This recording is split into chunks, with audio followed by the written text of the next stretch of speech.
App ಕಿ ಅದಾಲತ್ನಲ್ಲಿ union minister Hardeep Singh puri ಅವರ ಮೇಲಿರುವ ಆರೋಪವೆಂದರೆ ಇವರು ರಾಜಕೀಯಕ್ಕೆ ಬಂದು ಡಿಪ್ಲೊಮೆಸಿಯನ್ನು ಮರೆತಿದ್ದಾರೆ ಎಂಬುದು. ಹರ್ದೀಪ್ ಅವರೇ, ಕಾಂಗ್ರೆಸ್ನವ್ರು ಹೇಳ್ತಾರೆ ನೀವು ಇಷ್ಟು ದೊಡ್ಡ ಡಿಪ್ಲೊಮ್ಯಾಟ್ ಆದ ನಂತರ ರಾಜಕೀಯಕ್ಕೆ ಬಂದ ನಂತರ ಹರ್ದೀಪ್ ಅವ್ರಿಗೆ ಏನಾಗಿದೆ ಅಂತ ಗೊತ್ತಿಲ್ಲ, ರಾಹುಲ್ ಗಾಂಧಿ ಅವರನ್ನ ಕತ್ತೆ ಅಂತಾರಲ್ಲ. ಯಾವತ್ತೂ ಹೇಳಿಲ್ಲ. ನಾನು ಯಾವತ್ತೂ ಹೇಳಿಲ್ಲ. ನಾನು ಏನು ಹೇಳಿದ್ದೀನಿ ಅಂದರೆ, ಅವರು ನಮ್ಮಲ್ಲಿ ಕೆಲವು ಮಂತ್ರಿಗಳ ಬಗ್ಗೆ ಮಾತಾಡಿದಾಗ ನನ್ನ ಪ್ರಕಾರ ಮೂರ್ಖತನ 3 ರೀತಿನಲ್ಲಿರುತ್ತೆ. ಸಾಧಾರಣ ಆರ್ಡಿನರಿ, ಅಸಾಧಾರಣ ಎಕ್ಸ್ಟ್ರಾರ್ಡಿನರಿ, ಇನ್ನೊಂದು ಚಕ್ರವರ್ತಿ ಕ್ಲಾಸ್ ಮೂರ್ಖತನ. ನಾನಿದನ್ನು ಹೇಳಿದ್ದೆ. ನೋಡಿ, ನೀವು ಕೊಟ್ಟಂತ ಒಂದು ಸ್ಟೇಟ್ಮೆಂಟ್ ನನ್ನ ಹತ್ರ ಇದೆ. ನೀವು ಅದರಲ್ಲಿ ಹೇಳಿದ್ದೀರಾ, you are getting on us to run a horses race. ಮತ್ತೆ ಇದನ್ನ ಟ್ರಾನ್ಸ್ಲೇಟ್ ಮಾಡಿದ್ದಾರೆ, ಕುದುರೆ ಜಾಗದಲ್ಲಿ ಕತ್ತೆನ ಓಡಿಸ್ತಾ ಇದ್ದೀರಾ. ಇಲ್ಲ, ಇದು ಒಂದು ರೀತಿಯ ಭಾವನೆ ಆಗಿದೆ. It's an expression. ನೀವು ಈಗ ಅನ್ಕೊಳ್ಳಿ, ಒಂದು ಕುದುರೆ ರೇಸ್ ನಡೀತಾ ಇದೆ. ಏನು ಅನ್ಕೊಳ್ತೀರಾ? ಒಳ್ಳೆ ಕಾಂಪಿಟೇಷನ್ ನಡೀತಿದೆ ಅಂತ. ಅದರಲ್ಲಿ ನೀವು ಕುದುರೆನ ರಿಪ್ಲೇಸ್ಮೆಂಟ್ ಮಾಡಿ ಬೇರೆ ಪ್ರಾಣಿ ಜೊತೆ ಮಾಡಿದ್ರೆ ಅದು ಮಾತಿಗೆ ಹೇಳಿದ್ದಷ್ಟೇ. ಅದರ ಅರ್ಥ ನಾನು ಆ ಮಾತನ್ನ ಹೇಳಿದ್ದು ಅಂತಲ್ಲ, ಯಾವತ್ತೂ ಅಲ್ಲ. ನಾನು ಹೇಳ್ದೆ ಅದು ಒಂದು ರೀತಿಯ ಎಕ್ಸ್ಪ್ರೆಷನ್ ಅಂತ. ನೋಡಿ, ನೀವು ರಾಹುಲ್ ಅವ್ರನ್ನ ಕತ್ತೆ ಅಂದಿದ್ದನ್ನ ಅವರು ಈ ರೀತಿಯಾಗಿ ಅರ್ಥ ಮಾಡ್ಕೊಂಡಿದ್ದಾರೆ. ಅವ್ರು ಹೇಳ್ತಾರೆ ಇದು ಕೆಲ್ಸಕ್ಕೆ ಬರ್ದೇ ಇರೋ ಟ್ರೋಲ್ ಅಂತ. ಇಲ್ಲ, ನಾನದನ್ನ ಹೇಳಲೇ ಇಲ್ಲ. ನಾನೇನ್ ಹೇಳ್ದೆ ಅಂದ್ರೆ, ನಾನ್ ಯಾರದನ್ನ ಹೇಳಕ್ಕೆ? ಅವರು ಒಂದು ದೊಡ್ಡ ಪಕ್ಷದ ನಾಯಕ ಆಗಿದ್ದಾರೆ. ಅವ್ರಿಗೆ ಒಂದು ಡಿಸ್ಟಿಂಗ್ವಿಶ್ಡ್ ಲಿನಿಯೇಜ್ ಇದೆ. ಅವರು ಒಂದು ಯಾವ ರೀತಿಯ ಪರಿವಾರದಿಂದ ಬಂದಿದ್ದಾರೆ ಅಂದ್ರೆ, ಭಾರತೀಯ ಫ್ರೀಡಮ್ ಮೂವ್ಮೆಂಟ್ ಅಲ್ಲಿ ಅವ್ರದ್ದು ತುಂಬಾ ದೊಡ್ಡ ಪಾತ್ರ ಇದೆ. ನಾನು ಆ ರೀತಿ ಹೇಳಿಲ್ಲ. ನೀವು ಸಾಲಾ ಕಾಂಗ್ರೆಸ್ ಅಂತ ಒಂದು ಟ್ವೀಟ್ ಮಾಡಿದ್ದೀರಾ. ನೋಡಿ, ನಾನು ಏನ್ ಟ್ವೀಟ್ ಮಾಡಿದ್ದೀನಿ? ಇಟಾಲಿಯನ್ ಭಾಷೆ, ಅದ್ರ ಬಗ್ಗೆ ನಿಮ್ಮಲ್ಲೂ ಜಾಸ್ತಿ ಗೊತ್ತಿಲ್ಲ, ನನಗೂ ಕೂಡ ಗೊತ್ತಿಲ್ಲ ಅದ್ರ ಬಗ್ಗೆ. ಇಟಾಲಿಯನ್ ಭಾಷೆಯಲ್ಲಿ ಕಾನ್ಫರೆನ್ಸ್ ರೂಮ್ನ ಸಾಲಾ ಕಾಂಗ್ರೆಸ್ ಅಂತಾನೆ ಹೇಳೋದು. ಅಲ್ಲ, ಆ ಮಾತು ಸರಿಯಾಗಿದೆ. ಏನ್ ತಪ್ಪಿದೆ? ಜನರಿಗೆ ಅದರಿಂದ ಕೋಪ ಬಂತು. ಅಲ್ಲ, ನಿಮ್ಗೆ ಗೊತ್ತಿತ್ತು ಅವ್ರ ಕೋಪ ಬರುತ್ತೆ ಅಂತ. ಇಲ್ಲ, ಯಾಕಾಗ್ತಾರೆ? ಯಾಕಾಗ್ಬೇಕು? ಅಲ್ಲ, ಅದು ಕಾನ್ಫರೆನ್ಸ್ ರೂಮ್. ಇಟಲಿಯಲ್ಲಿ ಅದಕ್ಕೆ ಸಾಲಾ ಕಾಂಗ್ರೆಸ್ ಅಂತಾನೆ ಹೇಳೋದು. ಅದಕ್ಕೆ ಏನರ್ಥ?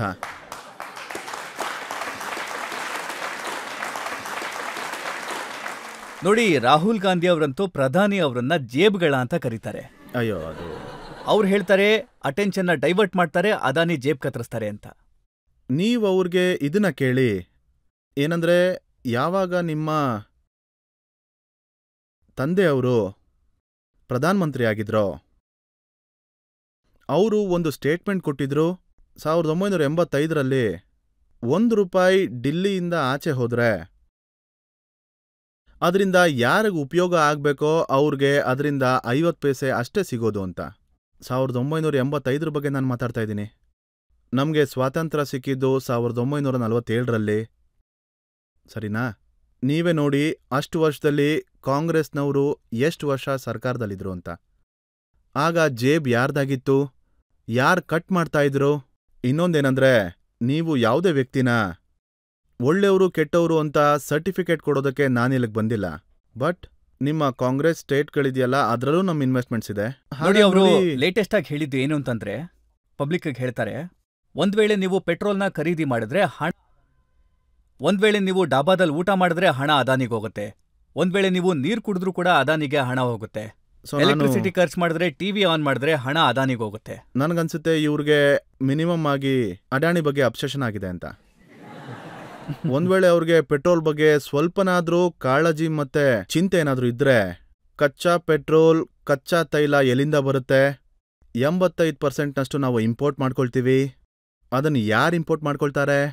2 ಪ್ರೈವೇಟ್ ಸೆಕ್ಟರ್ ಕಂಪನೀಸ್ಗಳಿವೆ, ಬಾಕಿ ನಮ್ಮ OMCsಗಳಿವೆ. ಅವ್ರು ತಗೊಂಡ ಯಾವ ವ್ಯಕ್ತಿಯ ಹೆಸರಿನಲ್ಲೂ ಕಚ್ಚಾ ತೈಲದ ಇಂಪೋರ್ಟ್ ಇದೆ ಅಂತ ನನ್ಗನ್ಸೋದಿಲ್ಲ, ಅಥವಾ ರಿಫೈನಿಂಗ್ ಇದೆ ಅಂತ. ನಂಬರ್ 1.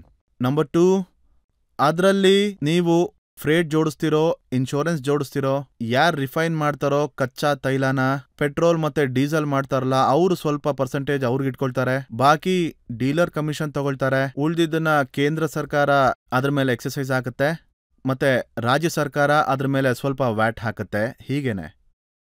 ಅಯ್ಯೋ ಅಣ್ಣ, ಎಲ್ಲ ಕ್ಲಿಯರ್ ಆಗಿದೆ. ಮೋದಿಜಿಯವರು ಕಳೆದ 2 ವರ್ಷದಿಂದ ಪ್ರಪಂಚದಾದ್ಯಂತ 20-30% ಜಾಸ್ತಿ ಆಗಿದೆ. ಭಾರತ ಎಂಥ ಒಂದು ರಾಷ್ಟ್ರ ಅಂದ್ರೆ ಇಲ್ಲಿ ಸುಮಾರು 11% ಕೆಳಗೆ ಬಂದಿದೆ. ಸರಿನಾ? ಯಾಕಾಗಿದೆ? ಯಾಕಂದ್ರೆ ಮೋದಿಜಿಯ ಕೇಂದ್ರೀಯ ಸರ್ಕಾರ 2 ಬಾರಿ ನವೆಂಬರ್ 2021ರಲ್ಲಿ ಮತ್ತು 22ರಲ್ಲಿ 2 ಸಾರಿ ಎಕ್ಸಸೈಸ್ ಡ್ಯೂಟಿನ ಕಡಿಮೆ ಮಾಡಿದೆ. 13ರಿಂದ 16 ರೂಪಾಯಿಗಳಷ್ಟು ಪೆಟ್ರೋಲ್ ಮತ್ತೆ ಡೀಸೆಲ್ ಬೆಲೆ ಕಡಿಮೆ ಆಗಿದೆ. ಓಕೆ, ಭಾರತೀಯ ಜನತಾ ಪಾರ್ಟಿಯ ಸ್ಟೇಟ್ಸ್ಗಳು ತನ್ನ ವ್ಯಾಟ್ ಕಡಿಮೆ ಮಾಡಿದೆ. ಆಗ ರಾಜಸ್ಥಾನದಲ್ಲಿ 1 ಲೀಟರ್ ಪೆಟ್ರೋಲ್ಗೆ 108 ರೂಪಾಯಿ ಆಗ್ತಾ ಇತ್ತು. ಮತ್ತೆ ಬಿಜೆಪಿಯ ಲಕ್ನೌನಲ್ಲಿ ಅದಕ್ಕೆ 96 ರೂಪೀಸ್ ಆಗುತ್ತೆ. 12 ರೂಪಾಯಿಗಳ ವ್ಯತ್ಯಾಸ ಇದೆ. ಯಾವುದಕ್ಕೆ ಉತ್ತರ ಕೊಡ್ತೀರಾ? ನೀವು ಬೆಳಗ್ಗೆ ತಿಂಡಿ ತಿಂತೀರಾ ಮತ್ತೆ ಅದಕ್ಕೆ ಹೇಳ್ತೀರಾ ಅದಕ್ಕೆ ಟ್ಯಾಕ್ಸು ಅದಾನಿಜಿಗೆ ಹೋಗುತ್ತೆ ಅಂತ.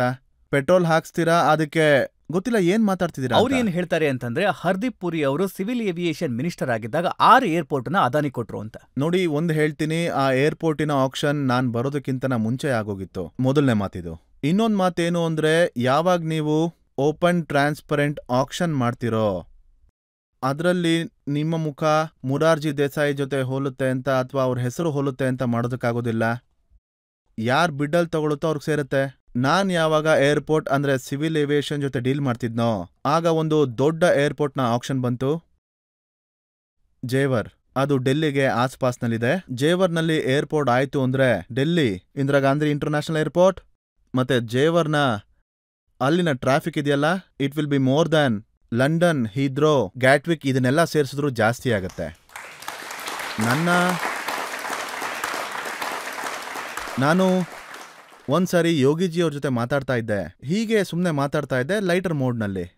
ಆಗ ಯಾರೋ ಕೇಳಿದ್ರು, ಈ ಏರ್ಪೋರ್ಟ್ನ ಆಕ್ಷನ್ ಹೇಗೆ ಸಕ್ಸಸ್ಫುಲ್ ಆಗೋದು ಅಂತ. ನಾನ್ ಹೇಳ್ದೆ, ಒಂದೇ ದಾರಿ ಇರೋದು, ಬಿಲ್ಕುಲ್ ಓಪನ್ ಟ್ರಾನ್ಸ್ಪರೆಂಟ್ ಬಿಡ್ ಮಾಡಿ. ಈಗ ಅದೇ ಆಗ್ತಿದೆ. ಇದರಲ್ಲೇನಿದೆ? ಇದರಲ್ಲಿ ಕಂಪನಿ ಇದೆಯಲ್ಲ ಜ್ಯೂರಿಕ್, ಅವರು ಮೊದಲೇ ಇದ್ರು, ಅವರೂ ಇದ್ದಾರೆ. ಯಾರ ಬಗ್ಗೆ ನೀವು ಮಾತಾಡ್ತಿದ್ರೋ ಅವ್ರು ಕೆಳಗಡೆ ಬಂದ್ರು. ಅದು ಬಿಡ್ಡಿಂಗಲ್ಲಾಗುತ್ತೆ. ನೀವು ಎಷ್ಟು ಅಗ್ರೆಸಿವ್ ಆಗಿ ಬಿಡ್ಡಿಂಗ್ ಮಾಡ್ತೀರಾ ಹೇಳಿ? ನೋಡಿ, ನಿಮ್ಮ ಬಗ್ಗೆ ಕಾಂಗ್ರೆಸ್ನ ಜನ ಹೇಳ್ತಾರೆ, ಹರ್ದೀಪ್ ಪುರಿ ಅವರ ಯುಟಿಲಿಟಿ ಅಥವಾ ಉಪಯೋಗ ಏನು ಅಂತಂದ್ರೆ ಗಾಂಧಿ ಪರಿವಾರದ ವಿರುದ್ಧ ಉಲ್ಟಾ ಸೀದಾ ಮಾತಾಡೋದು, ಇವರು ಪಾರ್ಟ್ ಟೈಮ್ ಮಿನಿಸ್ಟರ್ ಮತ್ತೆ ಫುಲ್ ಟೈಮ್ ಟ್ರೋಲ್ ಅಂತ.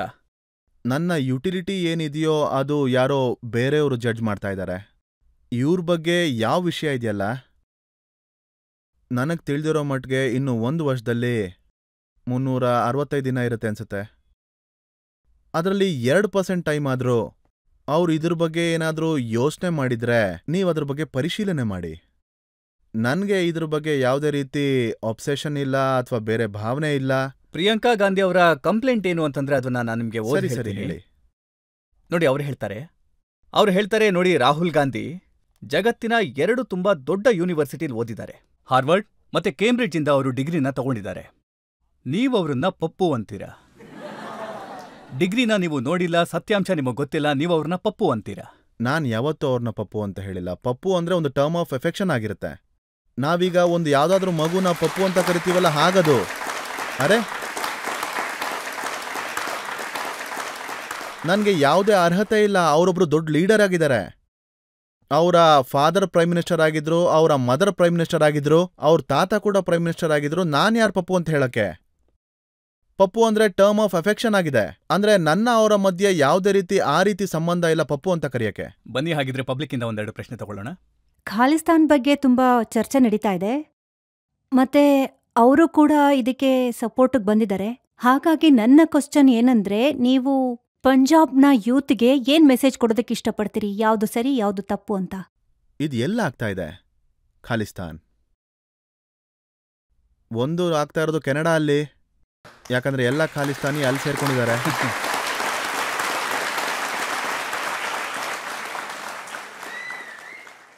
ಆಮೇಲೆ ನನಗೆ ಅರ್ಥ ಆಗಿರೋ ಮಟ್ಟಿಗೆ ನಾನು ಖಾಲಿಸ್ತಾನನ ಒಂದು ಕುಕು ಲ್ಯಾಂಡ್ ಅಂತ ಕರೆಯಕ್ಕೆ ಇಷ್ಟಪಡ್ತೀನಿ. ಇದು ಮೂರ್ಖತನದ ಒಂದು ಮಾತು. ಭಾರತದಲ್ಲಿ ನಮಗೆ ಎಂಥ ಇತಿಹಾಸ ಇದೆ. ನಾನು ತುಂಬಾ ಗರ್ವದಿಂದ ಹೇಳ್ಕೊಳ್ತೀನಿ. ನಮ್ಮ 10ನೆಯ ಗುರು ಗೋವಿಂದ್ ಸಿಂಗ್ ಮಹಾರಾಜ್ ಅವರು ನಮ್ಮ ಕಮ್ಯುನಿಟಿಗೋಸ್ಕರ ಅವ್ರು ಏನೆಲ್ಲ ಮಾಡಿದ್ದಾರೆ. ಅಲ್ಲಿಂದ ಖಾಲ್ಸಾದ ಸ್ಥಾಪನೆ ಆಯಿತು. ಭಾರತದ ಜನಸಂಖ್ಯೆಯಲ್ಲಿ ನಮ್ಮವರು ಎಷ್ಟು ಪರ್ಸೆಂಟ್ ಇದ್ದಾರೆ? 2%ಗಿಂತ ಕಡಿಮೆ ಇರ್ಬೋದು ಸಿಖ್ಖರು. ನೋಡಿ ಭಾರತ ನಮಗೋಸ್ಕರ ಏನ್ ಮಾಡಿಲ್ಲ ಅಂತ. ಅದರಲ್ಲಿ ಕೆಲವೊಂದ್ಸಲಿ ಈ ರೀತಿಯ ಮಾತುಗಳು ಬಂದ್ಬಿಡುತ್ತೆ. See how lucky I am, I went to Canada and I become a minister. ಏನ್ ಹಿಂಗಂದ್ರೆ ಭಾರತದಲ್ಲಿ ನೋಡಿ ಹೇಗಿದೆ, ಎಷ್ಟು ಗೌರವ ಸಿಕ್ಕಿದೆ, ಎಷ್ಟೆಲ್ಲ ಸಿಕ್ಕಿದೆ ಅಂತ. ಅದನ್ನೇ ನಾನು ಹೇಳ್ತಾ ಇರೋದು, ಇದು ಒನ್ ವೇ ಅಂತ. ಸಿಕ್ಕವರ ಕಾಂಟ್ರಿಬ್ಯೂಷನ್ ಎಷ್ಟಿದೆ ಈ ದೇಶಕ್ಕೆ. ಪಂಜಾಬ್ನಲ್ಲಿ ಅಗ್ರಿಕಲ್ಚರ್ನಲ್ಲಿ ನೀವೇ ನೋಡಿ, ಟ್ರಾನ್ಸ್ಪೋರ್ಟ್ನಲ್ಲಿ, ಮೆಡಿಕಲ್ ಪ್ರೊಫೆಷನ್ಸ್ನಲ್ಲಿ, ಲಾನಲ್ಲಿ ಎಷ್ಟು ಲ್ಯೂಮರಿಸ್ ಇದೆ. ನಮ್ಮ ಚೀಫ್ ಜಸ್ಟಿಸ್ ಇದ್ದಾರೆ, ನನ್ನ ಸಹೋದರ Maninder, he is an advocate practising. ಮತ್ತೆ ದಿಲ್ಲಿ ಹೈಕೋರ್ಟ್ನ ಜಡ್ಜಸ್. ನೀವೇನ್ ಹೇಳ್ತಾ ಇದ್ದೀರಾ? ಖಾಲಿಸ್ತಾನ್ ಬಗ್ಗೆ ಹೇಳ್ತೀರಾ? ನೋಡಿ ಏನಾಗ್ತಿದೆ ಪಂಜಾಬ್ನಲ್ಲಿ ಅಂದ್ರೆ ನಾನು ಹೇಳ್ತೀನಿ. ತುಂಬಾ ದಿನಗಳಿಂದ ಅಲ್ಲಿನ ಏನು ಸೌಂಡ್ ಡಿಸಿಷನ್ ಮೇಕಿಂಗ್ ಇದೆಯಲ್ಲ, ಅದು ಇಲ್ವೇ ಇಲ್ಲ. ಏನಾಗಿದೆ, ಅದು ಯಾವುದರಿಂದ ನಶೆ ಸಿಗುತ್ತೋ. ತುಂಬಾ ದುಃಖದ ವಿಷಯ ಏನಂದ್ರೆ, we have lost a complete generation ತುಂಬಾ ನಶೆಯ ಕಾರಣದಿಂದ. ಇನ್ನೊಂದೇನಾಗುತ್ತೆ ಅಂದ್ರೆ, ಬೇರೆ ಬೇರೆ ಜಾಗಗಳಿಗೆ ಹೋಗಿ ನಾವು ಅಮೃತ್ಸರಿಂದ ಜಲಂಧರ್ಗೆ ಹೋಗ್ತಿದ್ರೆ ಎಲ್ಲ ಕಡೆ ದೊಡ್ಡ ದೊಡ್ಡ ಬೋರ್ಡ್ ಹಾಕಿದ್ದಾರೆ, IELTS. ನಾನ್ ಕೇಳ್ತೀನಿ, ಏನಿದು ಹೊಸ IIMs ಅಥವಾ IIT ಓಪನ್ ಆಗಿದೆಯಾ? ಇಲ್ಲ, ಅವ್ರ ಮಕ್ಕಳಿಗೆ ಸ್ವಲ್ಪ ಮಟ್ಟಿಗೆ ಇಂಗ್ಲಿಷ್ ಕಲಿಸ್ಬೇಕು ಅಷ್ಟೇ. ಸ್ವಲ್ಪ ಇಂಗ್ಲಿಷ್ ಕಲಿಸಿ ಏನ್ ಮಾಡ್ತಾರೆ ಅಂದ್ರೆ, ಅವರು ಇಂಟರ್ವ್ಯೂಗೆ ಹೋಗ್ತಾರೆ. ಒಬ್ರು ಕಾಮಿಡಿಯನ್ ಇದ್ದಾರೆ, ಟ್ರೆವರ್ ಅಂತ, ಏನೋ ಸೌತ್ ಆಫ್ರಿಕನ್ ಒರಿಜಿನ್ ಅವರು. ಟ್ರೆವೆನುವಾ. ಅಲ್ಲಿ ಅವ್ರಿಗೆ ಯಾರೋ ಒಬ್ರು ಕೇಳಿದ್ದಾರೆ ಇಂಡಿಯಾ ಮತ್ತೆ ಕೆನಡಾ ಬಗ್ಗೆ. ಇಂಡಿಯಾ ಬಗ್ಗೆ ಕೇಳಿದಾಗ ಅವ್ರು ಹೇಳಿದ್ದಾರೆ, that's a country that supplies cheap labours to Canada ಅಂತ. ವಿಚಿತ್ರ ನೋಡಿ, ಒಬ್ಬ ಟ್ರಕ್ ಡ್ರೈವರ್ ಅಲ್ಲಿಗೆ ಹೋದ ಅಂದ್ರೆ ಅಲ್ಲಿ ಒಳ್ಳೆ ಸಂಬಳ ಸಿಗುತ್ತೆ ಅವನ್ಗೆ, ಆ ಕೆಲಸ ಮಾಡ್ತಾ ಇದ್ದ. ಅವ್ನು ಓದ್ಕೊಂಡು ಹೋಗಿದ್ರೆ ಅವನ್ಗೆ ಕಡಿಮೆ ಸಂಬಳದ ಕೆಲಸ ಸಿಗ್ತಾ ಇತ್ತು. ಇದು ಹೇಗಾಗಿದೆ ಅಂದ್ರೆ, ಈ ಅಪ್ಪ ಅಮ್ದಿರಿದಾರಲ್ಲ, ಮಕ್ಕಳು ಫಾರಿನ್ಗೆ ಹೋಗಿದ್ರೆ, ಫಾರಿನ್ ನೋಡೋದೇನು, ಫಾರಿನ್ಗೆ ಯಾಕೆ ಕಳಿಸ್ತೀರಾ ನೀವು? ನಾನು ಹೇಳ್ತೀನಲ್ಲ, ಈ ಪ್ರೋಗ್ರಾಮ್ ಮುಖಾಂತರ ನಾನು ಹೇಳ್ತಾ ಇದ್ದೀನಿ, ಇನ್ನು ಸ್ವಲ್ಪ ದಿನ ಅಷ್ಟೇ ಯಾರೆಲ್ಲ ಅಲ್ಲಿ ಹೋಗಿದಾರೋ, ಮುಂದೆ ಎಕನಾಮಿಕ್ ಆಪರ್ಚುನಿಟಿ ಇಂಡಿಯಾದಲ್ಲಿರುತ್ತೆ. ಜನ ಬರ್ತಾ ಇದಾರೆ, ಡಾಕ್ಟರ್ಸ್ ಬರ್ತಾ ಇದಾರೆ, ಎಲ್ಲರೂ ಬರ್ತಾ ಇದಾರೆ ಇಲ್ಲಿಗೆ.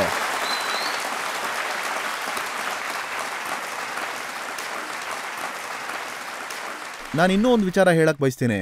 ಯಾರೆಲ್ಲ ತಮ್ಮ ತಮ್ಮ ಪೊಲಿಟಿಕಲ್ ಸಿಸ್ಟಮ್ನ ನೋಡ್ಕೊಳ್ತಾ ಇದ್ದಾರೋ, ಯಾರೋ ಒಬ್ರಿದ್ದಾರೆ ಭಾಯ್ ಸಾಬ್ ಟ್ರೂಡೋ ಅಂತ, ನನಗನ್ಸುತ್ತೆ ಅವರ ಪೊಲಿಟಿಕಲ್ ಲೈಫ್ ಕೂಡ ಸ್ವಲ್ಪ ಅವ್ರಿಗೂ ಸ್ವಲ್ಪ ಟೈಮ್ ಬೌಂಡ್ ಇದೆ ಅಂತ. ಒಂದ್ ವೇಳೆ ಖಾಲಿಸ್ತಾನ್ ಮಾಡ್ಬೇಕು ಅಂದ್ರೆ ಬೇಗ ಮಾಡ್ಬಿಡಿ, ಯಾಕಂದ್ರೆ ಅವ್ರು ಪ್ರೈಮ್ ಮಿನಿಸ್ಟರ್ ಆಗಿದ್ದಾರೆ. ಯಾಕಂದ್ರೆ ಆಮೇಲೆ ಕೆಲವು ಜನರು ಬಂದ್ರೆ ಬೇರೆ ಯುರೋಪಿಯನ್ಸ್ಗೂ ಗೊತ್ತಾಗತ್ತೆ. ತುಂಬಾ ಮೂರ್ಖರಿದ್ದಾರೆ ಇವರೆಲ್ಲ.